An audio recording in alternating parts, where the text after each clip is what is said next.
Buenas tardes, mi nombre es Julie Marcela Daza, soy abogada de la Universidad Nacional de Colombia, docente de la Universidad Católica de Colombia de la asignatura de Derecho de Familia, Infancia y Adolescencia y asesora del consultorio jurídico de la Universidad Nacional de Colombia también en el área de familia.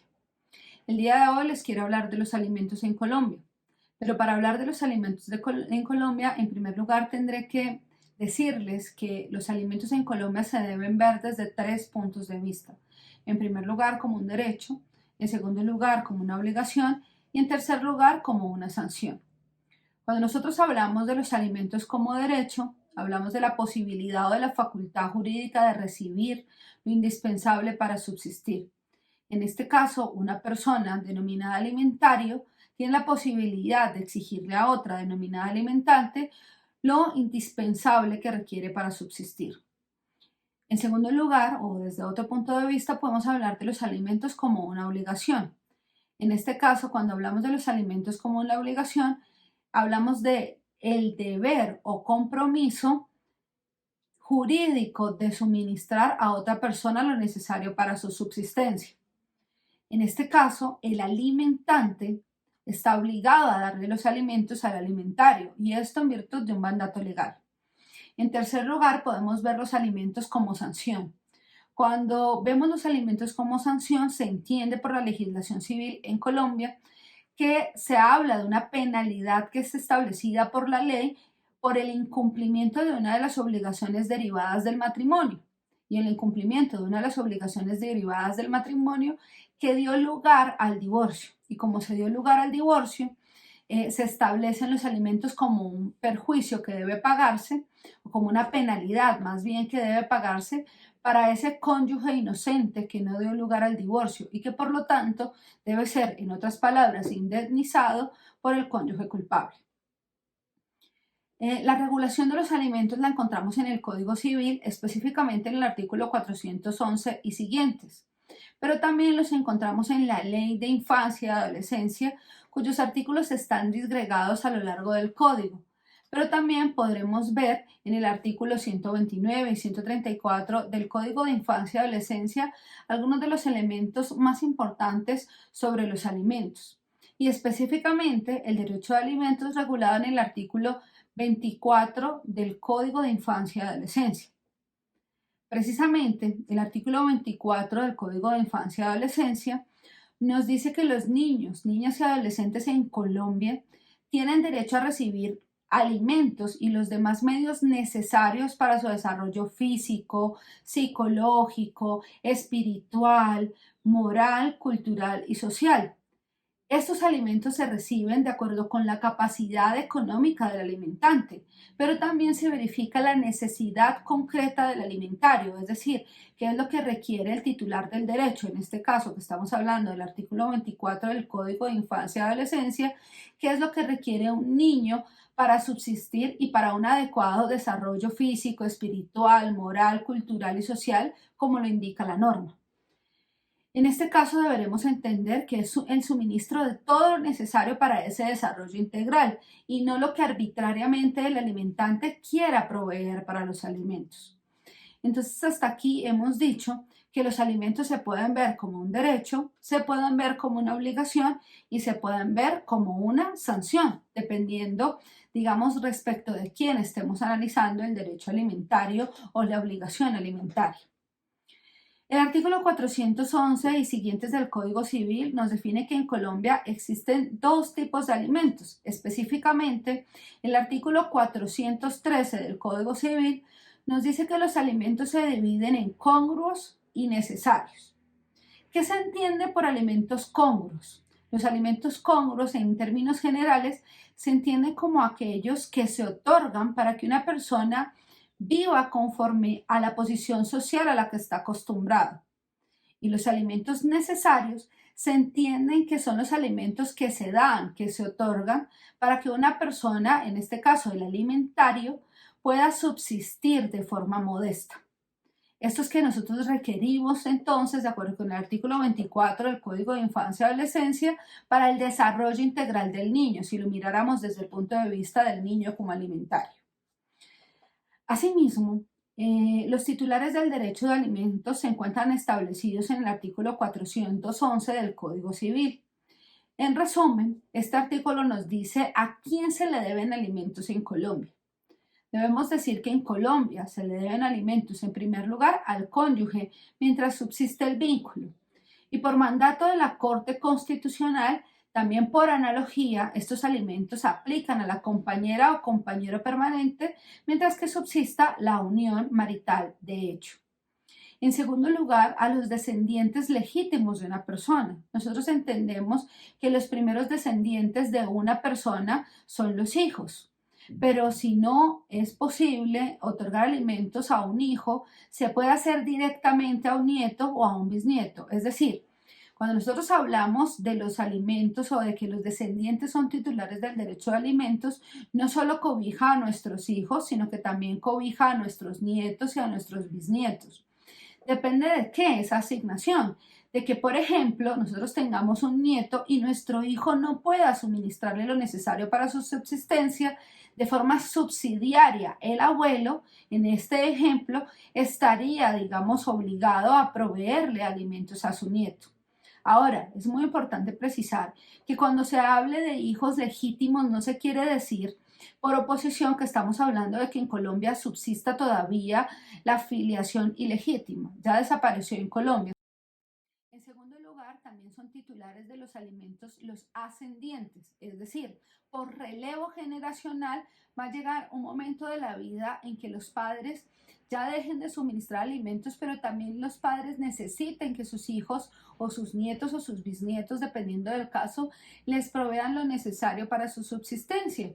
En varias sentencias, la Corte Suprema de Justicia ha dicho que precisamente se otorgan por ese deber de solidaridad que se tiene para con nuestros padres cuando superadas varias etapas de la vida, ellos requieren nuestro apoyo. Es decir, que cuando nosotros somos menores de edad, nuestros padres están obligados a suministrarnos alimentos, pero cuando nuestros padres se hacen mayores, nosotros tenemos la oportunidad legal y jurídica, en este caso, e incluso moral, de suministrarle alimentos también a nuestros padres.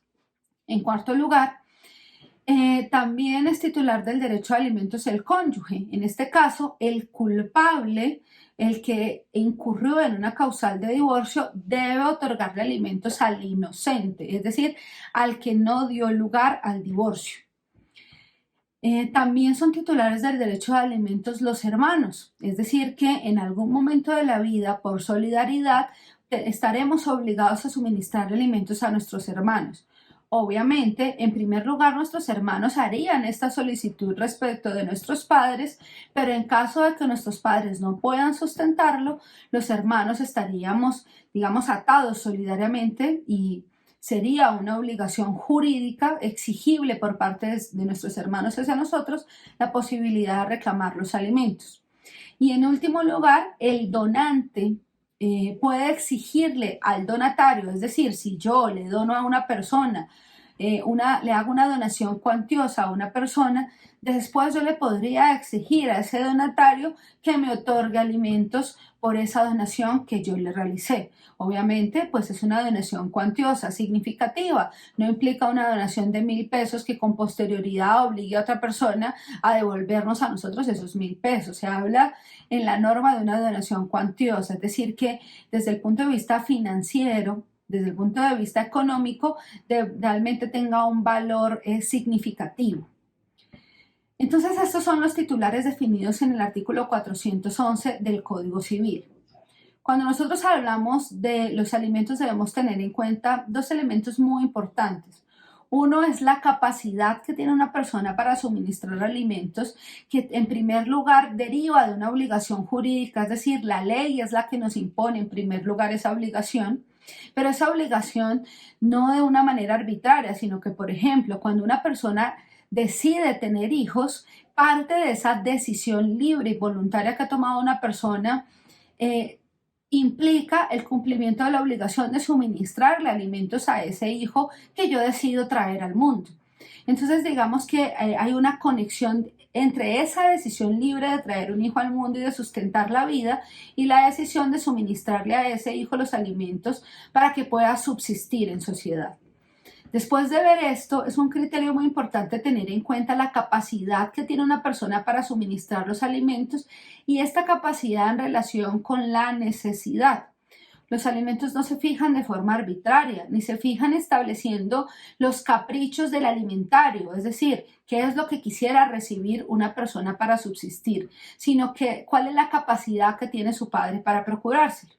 Por ejemplo, si bien yo quisiera tener un vehículo BMW, no le podría exigir a mi padre, que gana un salario mínimo legal mensual vigente, que me suministre los alimentos para que yo pueda desplazarme de un lugar a otro.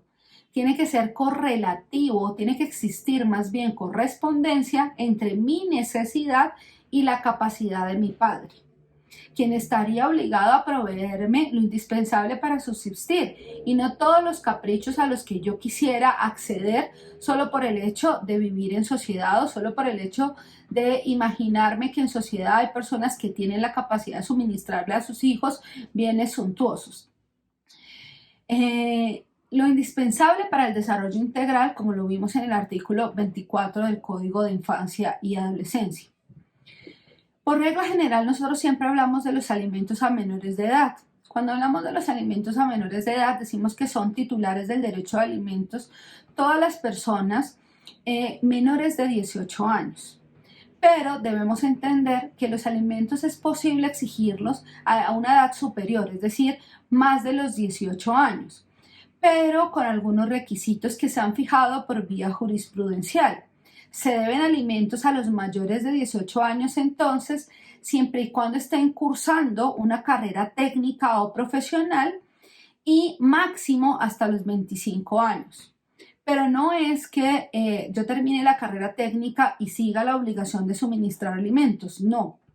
Cuando ya se ha dado una herramienta o se ha contribuido a una formación técnica o profesional que le permita a la persona subsistir por sí sola, hasta allí existe la obligación alimentaria. Es decir, que no es caprichoso tampoco después de los 18 años, sino que es lo que ocurra primero. Y cuando hablamos de lo que ocurra primero, ¿qué es lo que puede ocurrir? Primero, que ya termine mi carrera técnica o profesional, o máximo hasta los 25 años. Es decir, que se entiende que después de los 25 años, si la persona se ha demorado en sus estudios técnicos o profesionales, ya no estaría el alimentante obligado a suministrar esos alimentos. Entonces recordemos, por regla general se deben los alimentos hasta los 18 años, máximo hasta los 25 años, a condición de que se esté cursando su primer pregrado o su primera carrera técnica o profesional. Pero si yo termino mi carrera técnica o profesional antes de los 25 años, hasta allí subsiste la obligación. Es decir, que es lo que ocurra primero, o que termine primero mi primera carrera técnica o profesional, o que cumpla máximo los 25 años. Más allá de ello, ya no subsiste la obligación alimentaria. Nosotros encontramos los alimentos a menores de edad regulados en el Código de la Infancia y la Adolescencia. Para los alimentos de menores de edad no solo debemos aplicar el artículo 24 que ya mencionamos, que busca garantizar el desarrollo integral del niño, niña y adolescente en Colombia, sino que debemos verificar las otras opciones que regula el código para los alimentos. Debemos tener en cuenta que hay una autoridad muy importante establecida, digamos, por nuestra legislación, que es el defensor de familia. ¿Por qué decimos que el defensor de familia es muy importante? Porque de conformidad con el artículo 129 del Código de la Infancia y la Adolescencia, el defensor de familia puede y está facultado para fijar alimentos provisionales. Es decir, que si padre o madre o otra persona no se pone de acuerdo en cuál es el monto de los alimentos que se le deben al hijo, el defensor de familia, de acuerdo con su sana crítica y de acuerdo con las pruebas válidamente recaudadas en el proceso administrativo, podría fijar una cuota alimentaria en favor del alimentario, en favor del niño, niña o adolescente, y establecer esa cuota alimentaria para que se pueda garantizar el desarrollo integral del niño. Esto no lo puede hacer un comisario de familia, no lo puede hacer un tercero, no lo puede hacer un estudiante, pero sí lo puede hacer el defensor de familia. Es muy importante. Se puede establecer, digamos, también los alimentos de acuerdo con la posición económica del alimentante, de acuerdo con las costumbres, de acuerdo con la forma en que éste desarrolla o cumple con un estilo de vida en sociedad. Es decir, que si yo devengo un salario en teoría de 2 millones de pesos, pero estoy llevando un estilo de vida que cuando lo analiza cualquier otra persona corresponde a un salario de 5 o 6 millones de pesos, puede ser este un criterio para determinar la capacidad. Es decir, que no se ve solamente el salario que nominalmente tiene una persona en la planta de personal de una empresa, sino también los otros elementos que le permiten a él sustentar su vida y que le permiten tener una mayor capacidad financiera. Por ejemplo, yo me gano un salario de 2 millones de pesos, pero al mismo tiempo percibo ingresos por arrendamientos, percibo ingresos por utilidades de acciones, percibo ingresos por inversiones que realmente me permiten inferir que esa persona tiene una capacidad de 6, 7, 8 millones de pesos mensuales. Esto como un criterio también para la fijación de los alimentos.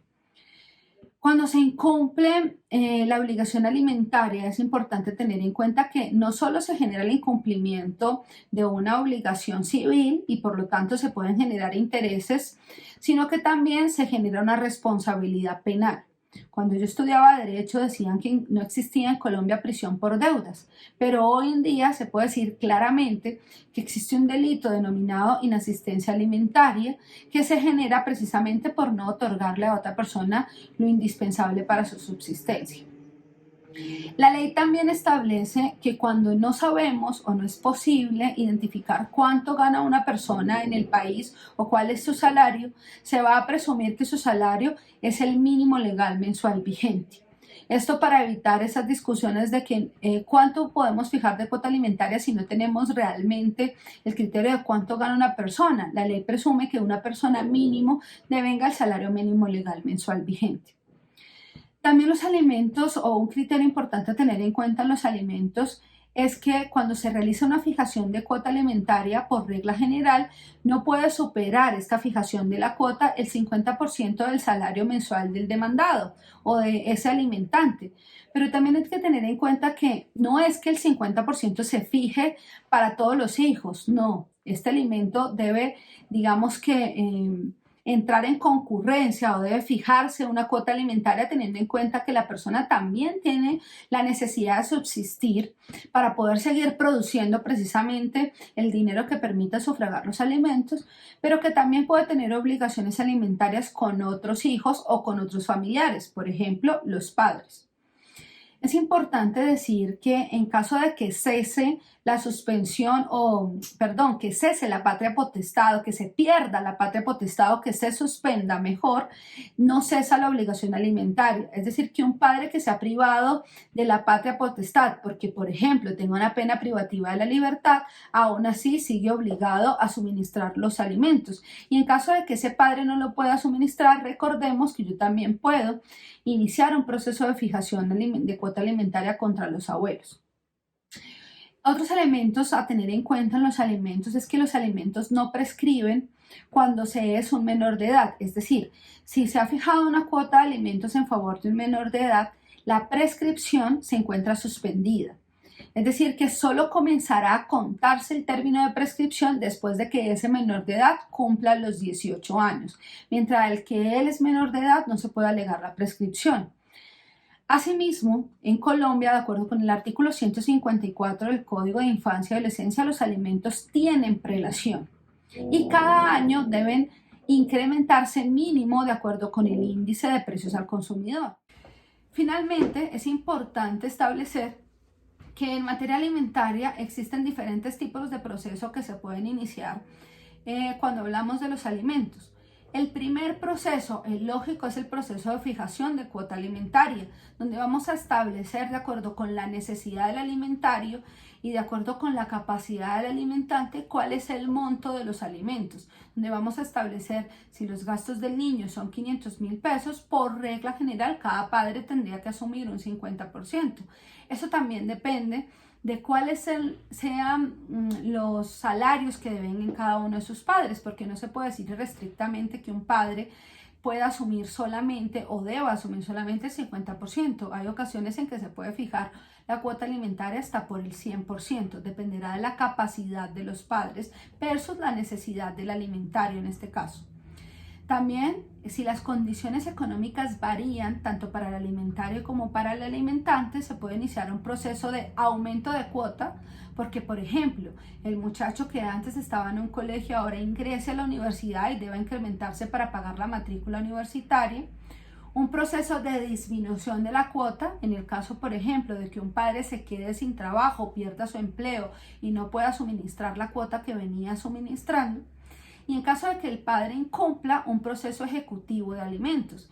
En ese proceso ejecutivo se pueden cobrar intereses, ahí se aplican la mora en las obligaciones civiles, de acuerdo con el artículo 16-17 del Código Civil, se puede cobrar un 6% anual de intereses, es decir, un 0,5% mensual, que se ve respecto de cada cuota, porque cada cuota genera un número de meses de mora diferentes. No es lo mismo, por ejemplo, ahorita en marzo hacer el cobro de la cuota de enero, pues de enero a marzo han transcurrido aproximadamente 3 meses. Y no es lo mismo cobrar febrero, pues porque de febrero a marzo solo ha transcurrido un mes. Entonces tendríamos que verificar aproximadamente cuántos meses han transcurrido de mora y a ese determinado número de meses de mora aplicarle el 0,5% mensual.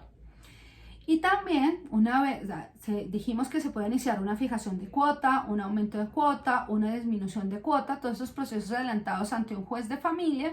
También se puede adelantar un proceso ejecutivo de alimentos ante un juez de familia y solicitar las respectivas medidas cautelares, pero cuando la obligación alimentaria cesa, se puede iniciar un proceso de exoneración de cuota alimentaria, que para el caso de menores de edad que veníamos trabajando como ejemplo, esa exoneración se podría adelantar luego de que se termina el primer pregrado o la primera carrera técnica de una persona, y máximo hasta los 25 años, es decir, que si no ha terminado su primera carrera técnica o su primera carrera profesional, hasta los 25 años en Colombia subsiste la obligación alimentaria. En términos generales, estos son los aspectos más importantes de los alimentos y espero que les haya servido para desarrollar sus actividades o para entender un poco más el mundo del derecho alimentario en Colombia.